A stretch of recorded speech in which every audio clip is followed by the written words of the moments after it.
The brethren in the East should be aware that the strategy that is coming their way primarily is that of providing them with sufficient funding to dissuade them from Christianity and persuade them to convert to Islam. OIC is persuaded and convinced that if the average Igbo man is given sufficient money, he will drop the Bible and pick up the Quran. In January 2014, an incident was reported at the National Mosque in Abuja, in which 18 young Igbo men converted to Islam publicly.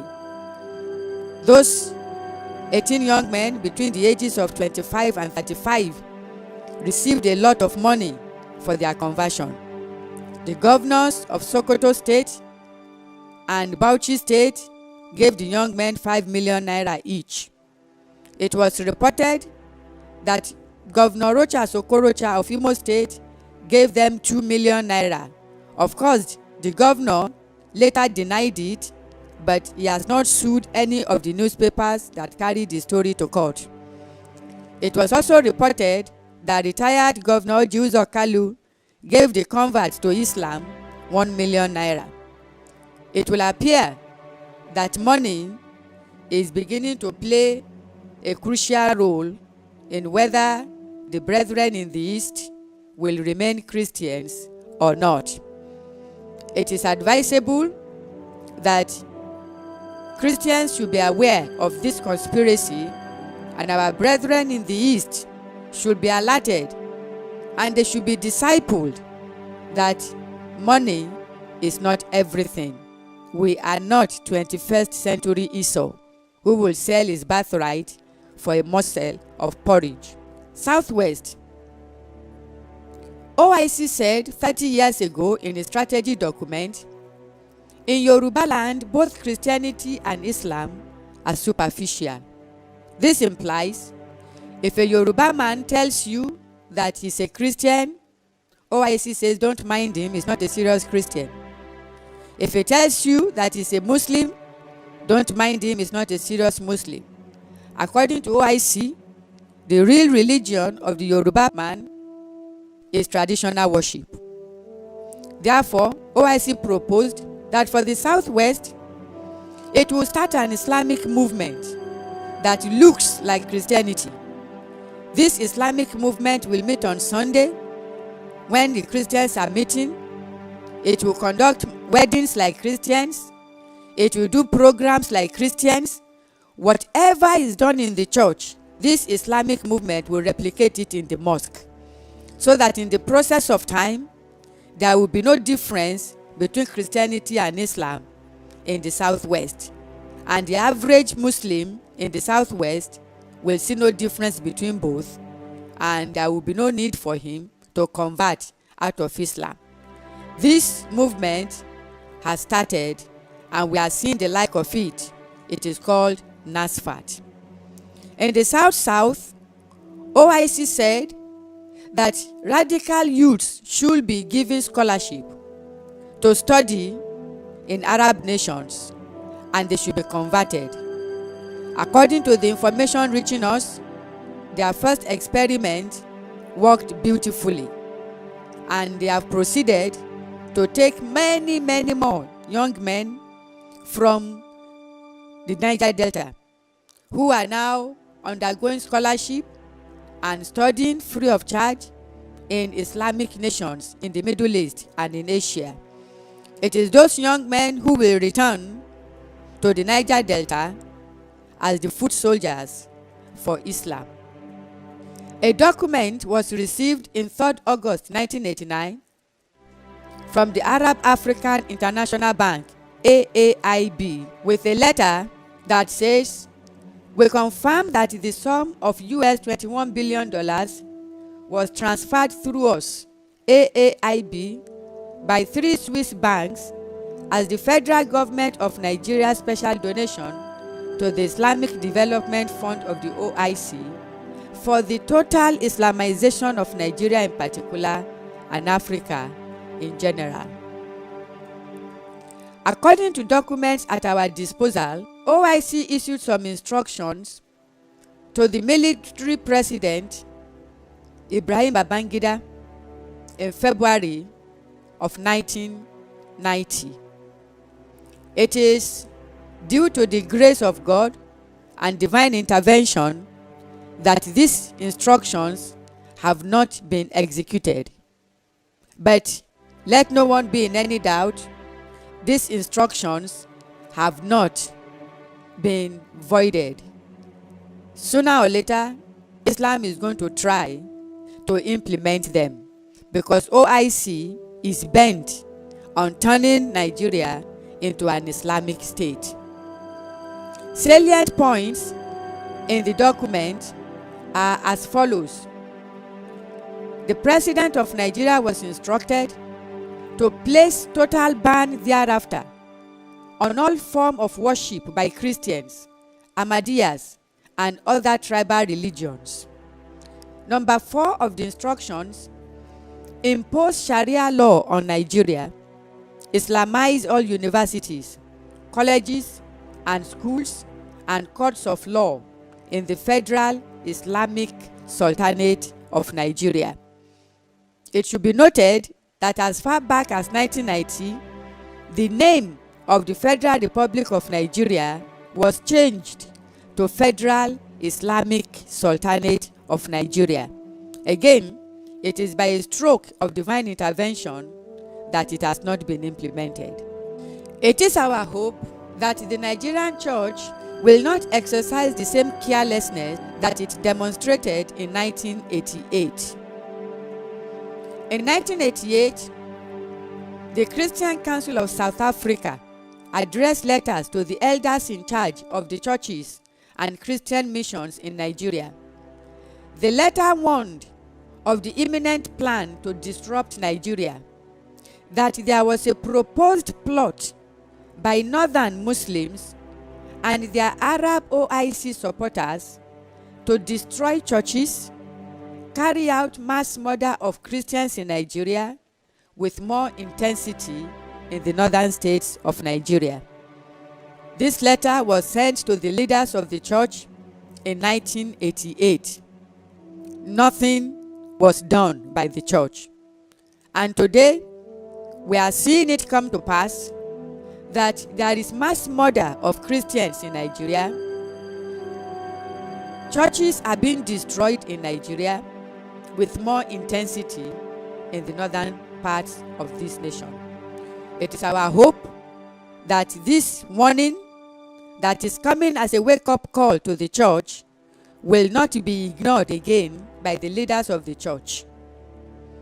We have come to the point in which every Christian in Nigeria must resolve, I will not be the last Christian in Nigeria. We have come to the point in which every Christian in Nigeria must resolve, my parents handed Christianity over to me, I will hand over Christianity to my children. Because right now, the most dangerous nation for anyone to be called a Christian in the world is Nigeria. According to World Watch List 2013, produced by the global Christian organization Open Doors, I quote, between November 2011 and October 2012, we recorded 1,201 killings of Christians worldwide, which gives an average of 100 killings a month, of which 791 happened in Nigeria. 66% of Christians killed worldwide in 2012 and in 2013 are Nigerians. Globally, 50 nations are known to be persecuting Christians. The most dangerous of all the 50 nations is Nigeria. Nigeria alone carries 66% of the persecution, while the remaining 49 nations share the remaining 34%. This implies that persecution of Christians is worse in Nigeria than what goes on in Saudi Arabia, Iran, Iraq, Afghanistan, Pakistan, Libya, Egypt, all of them combined. Nigeria is worse. Nigerian Christians should not assume that because It has not gotten to them. The disaster is far away. It will not come to them. Let us beware so that we do not become indifferent to the suffering of our brethren in the north. It is necessary for us to look at this map and place it side by side with the map of ISIS, the global caliphate that ISIS is planning. This is the current map of the religious situation in Africa. The entire North Africa is Islamized. We should remember that countries in Northern Africa used to be Christian nations. As a matter of fact, the early church fathers like Augustine and Jerome were based in North Africa. Rather than evangelize, they were busy arguing doctrines with one another. They were not winning souls. So on the day that Islam arrived, there was no one left to defend Christianity. But from what we see of the map, Islam is pushing downwards, while Christianity from the south is pushing upwards. Both have met at the red line. It has been confirmed that 90% of all the conflicts in Africa today are fought along this red zone, which proves that most of the conflicts in Africa are primarily religious conflicts and not political conflicts. It is Islam pushing down while Christianity is seeking to resist. If we look closely at the map where Nigeria is shown, the red zone is in the middle belt. And the middle belt right now is the hotbed of jihadist attack.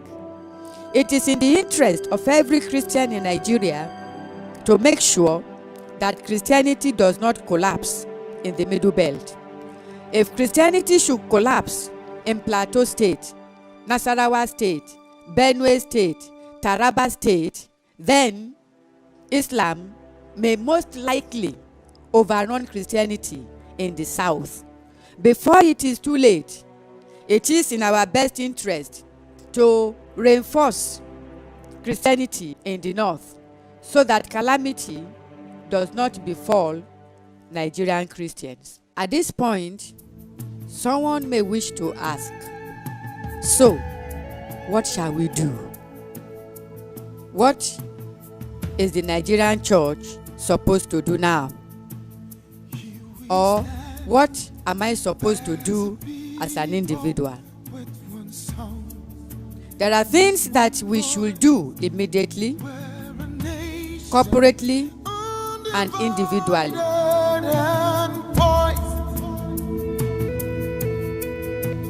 We will take us down and build our land in faith to defend what is ours.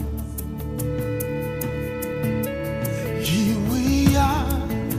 The infrastructure in the north that sustains Christianity must be reconstructed and it must be replaced, because if the infrastructure is not there, Christianity cannot stand. It is the responsibility of Christians in the other parts of the nation to reinforce the Christians that are in the north. We have the means and we have the resources. May God give us the heart that is willing to give. The church must mobilize political awareness. Before now, Christians were not known to vote in large numbers, but that must change. In 2015, Christians must aim to use their vote to ensure that those who will defend Christianity are elected into political offices. There is the emergence of a political party in which all its leaders are Muslims. All its national leaders are Muslims. At the last convention of this party, there was a window dressing in which a Christian was appointed the chairman of the party. Let no one be deceived. It is window dressing. That party, in all intent and purpose, is Islamic. Therefore, Christians should vote wisely. Church leaders are requested to enlighten the members of the church and let them know that from henceforth, Christian vote must only go to candidates that will not only promote righteousness in the nation, but will also defend the church. Let us not use our thumb to dig the grave of the church.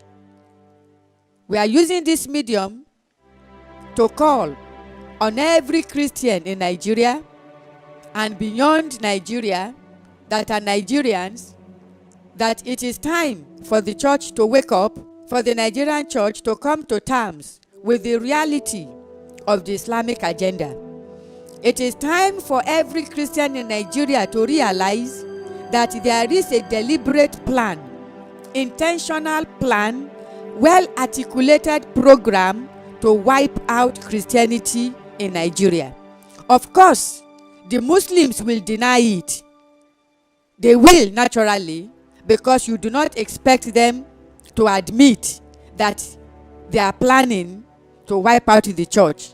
But from all the information available, from what ISIS is doing in the Middle East, from the global caliphate map that ISIS has drawn, from the statements and the actions of Boko Haram, from the conflicting statements and the inciting statements being made by leaders of Islam in the north, particularly notable Islamic clerics, that Muslims should attack Christians, Muslims should kill Christians, it is clear there is an Islamic agenda.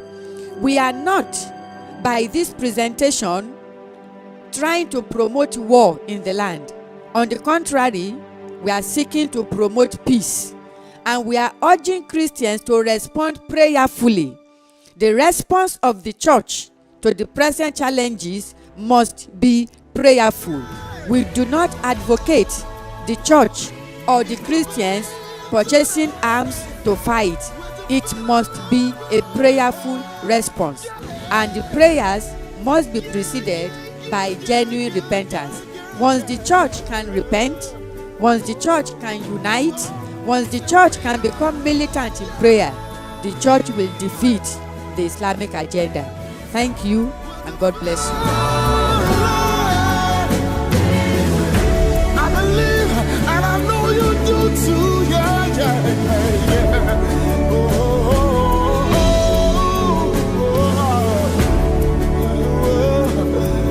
But Nigeria stand up, Nigeria stand up. Join me, say, yeah. What a grace.